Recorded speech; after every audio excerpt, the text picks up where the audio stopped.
que é chefe da Assessoria Especial de Assuntos de Estudos Econômicos, melhor dizendo, do Ministério da Economia. Rogério, agora sim, bom dia. Obrigado pela entrevista, pela presença aqui no Jornal da Manhã. Bom dia a vocês, bom dia aos telespectadores da Jovem Pan. Rogério, a gente falava aqui sobre o resultado do PIB do segundo trimestre, 1,2% de alta, um resultado muito expressivo, que veio acima, inclusive, das expectativas do mercado. Pergunto a você, Rogério, quais as previsões agora para o segundo semestre, os terceiro e quarto trimestres agora de 2022 e também para o ano que vem, para 2023?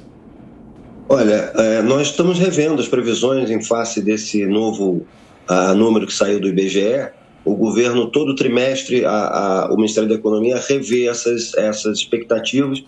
Atualmente elas estavam em 2%, mas essas expectativas já estão defasadas em face desse novo número, devem subir. O mercado está levando para para perto de 3%, algumas entidades já botam a expectativa acima de 3%. A nossa deverá subir para esses níveis, mas para ter um número certinho a gente precisa rodar os modelos lá no Ministério da Economia. Mas com certeza vai ficar mais perto de 3 do que perto de 2, porque em 2 nós já chegamos, né?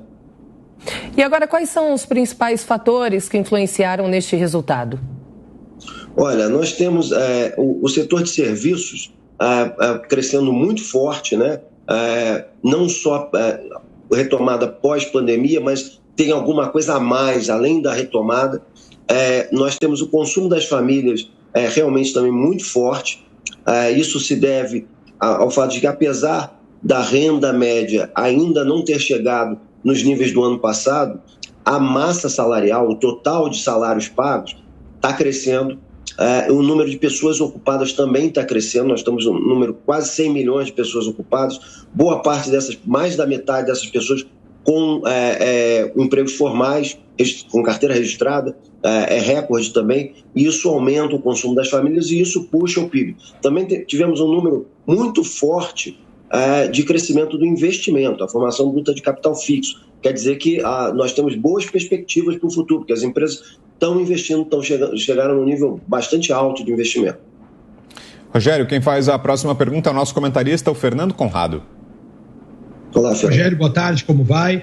Tu sabes que eu estava vendo agora que o Bank of America já está dizendo que o nosso PIB aí vai ultrapassar os 3, vai a 3,25, é um número astronômico, né? Parabéns a vocês aí. Semana passada eu estava num painel com o ministro Paulo Guedes, pude perguntar a ele ali quais seriam as previsões, né, para 2023, e ele falou, nós vamos continuar subindo aí, as projeções vão ser sempre levadas para cima, mas a gente vê parte da mídia aí, que não gosta muito do governo, falando que, crescemos quase 3% em 2022, mas não vamos crescer tanto em 2023. Quais são as projeções? O senhor acabou de falar que já estão rodando modelos aí dentro do Ministério da Economia, mas que projeções a gente pode enxergar para 2023 e como é que ela é composta? Olha, o modelo é um modelo estatístico, né, que leva em conta uma série de coisas que já aconteceram, como o crescimento passado, mas também leva em conta coisas que as pessoas estão esperando que aconteçam. Quer dizer, as expectativas para o futuro também entram nessa projeção. Agora, tem havido, não só por parte das instituições que fazem previsão privadas, mas como por parte nossa também no governo, uma subestimativa. Quer dizer, nós estamos sempre errando para baixo o que está acontecendo. A gente acha, a nossa hipótese é que houve mudanças estruturais na economia brasileira, quer dizer, a começar lá atrás, teto, reforma trabalhista, aí depois reforma da Previdência, reforma no FGTS, e um montão de pequenas reformas que foram feitas ao longo desses anos que deram mais dinâmica e robustez para a economia brasileira. E como os modelos, em parte, baseiam-se no passado, eles não estão capturando isso, e o que está acontecendo é que está todo mundo subestimando o desempenho da economia. O desempenho da economia tem, graças a Deus, sempre superado para cima as nossas expectativas. Então, para 2023, nós estamos tentando ajustar esses modelos para que eles possam captar esse vigor novo da economia brasileira. Agora, Rogério, e quais são os maiores desafios? O que seria uma má notícia para o crescimento do país? O que é que seria um entrave nas projeções de crescimento que estão sendo feitas agora para o segundo semestre e também para o ano que vem? O que é que poderia atrapalhar? Olha, o nosso maior risco que nós observamos é a economia internacional. Os países da Europa, Estados Unidos e a própria China estão com crescimentos abaixo do que seria bom para a economia brasileira.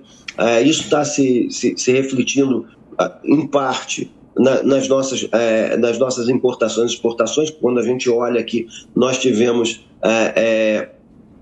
no último semestre, perda de exportação e aumento de importação. Isso significa que nossa economia está crescendo mais do que os outros, então a gente tem mais bala na agulha para importar e eles menos poder de compra para importar da gente, as nossas exportações. Isso é um risco realmente, mas a economia brasileira, como os preços dos commodities ainda estão relativamente altos e todo mundo precisa dessas commodities, especialmente as agrícolas e as minerais, esse risco é atenuado, mas não deixa de ser um risco. Bom, e algumas medidas que o Executivo acabou enviando para o Congresso acelerou, então, nessa retomada econômica. Eu sei que as eleições já estão aí, outubro já está chegando, mas existe previsão de mais alguma medida para tentar desacelerar a inflação, melhorar a economia? Olha, quanto à inflação, o trabalho é com o Banco Central. Nós fizemos um ataque à questão dos combustíveis, porque realmente estavam perto de uma calamidade. Se nós não fizéssemos nada, o Brasil entraria num problema muito sério. Mas nós não temos nenhuma medida visando impacto antes das eleições, nada disso. Simplesmente as medidas entram no pipeline e são realizadas à medida que elas ficam prontas e que é um time correto de fazer, e a gente faz isso olhando para o aspecto econômico, para o bem-estar da população, e é esse o nosso único critério. Conrado. Um ponto aí que o senhor comentou, e é um cenário internacional, a gente observa que o Brasil está tendo um crescimento no seu produto interno bruto, enquanto as grandes potências não estão. Dos 26 países aí que são analisados, o Brasil está em 7º lugar. Por outro lado, também a gente está vivendo algo que eu tenho 40 anos, 43 anos e nunca vi na minha vida, a inflação brasileira está a menor do que grandes potências da Alemanha, por exemplo, está batendo recorde de inflação nos últimos 50 anos. E aí, diante disso, eu quero perguntar para o senhor, nessa construção que o senhor falava acerca da competitividade brasileira, da visão do empresariado em crescer cada vez mais, até que ponto isso pode estar associado às políticas, a gestão política do Brasil em relação à sua economia, por exemplo, do critério corrupção? Será que a gente está vivendo aí uma situação brasileira com menos corrupção, que o empresário entende mais vigor para investir, para crescer, e é por isso que está sobrando dinheiro? Mais uma coisa só, parabéns também para o Brasil aí, no momento que a nossa reforma previdenciária previa um crescimento de 80 bilhões, né, até agora, e nós já conseguimos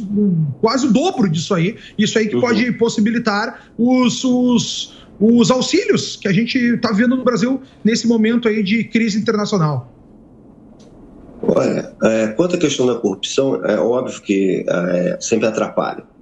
Mas eu não tenho, eu não sou especialista, eu não tenho os números, mas é óbvio que atrapalha. Agora, tem uma coisa que eu acho que atrapalha tanto quanto a corrupção, que é a gestão política das empresas estatais, quando você usa as empresas estatais para fins políticos. Então, o que tem sido feito é tentar dar uma gestão empresarial nas políticas das estatais e também aumentar os controles internos para que esse vazamento de corrupção seja o menor possível e detectado rápido se ocorrer. E, obviamente, isso tem um impacto muito forte no crescimento, porque, em geral, você diminuindo isso, você diminui os vazamentos, você cria uma cultura de eficiência, de seriedade, que é sempre muito importante, tanto para as próprias empresas, mas também para o governo que você tenha uma cultura de eficiência, uma cultura de seriedade. Ajuda tudo em todos os setores da economia. Muito bem, ouvimos aqui o Rogério Boeri, ele que é chefe da Assessoria Especial de Estudos Econômicos do Ministério da Economia. Obrigado, Rogério. Bom dia, até uma próxima. Bom dia, sempre um prazer estar aqui.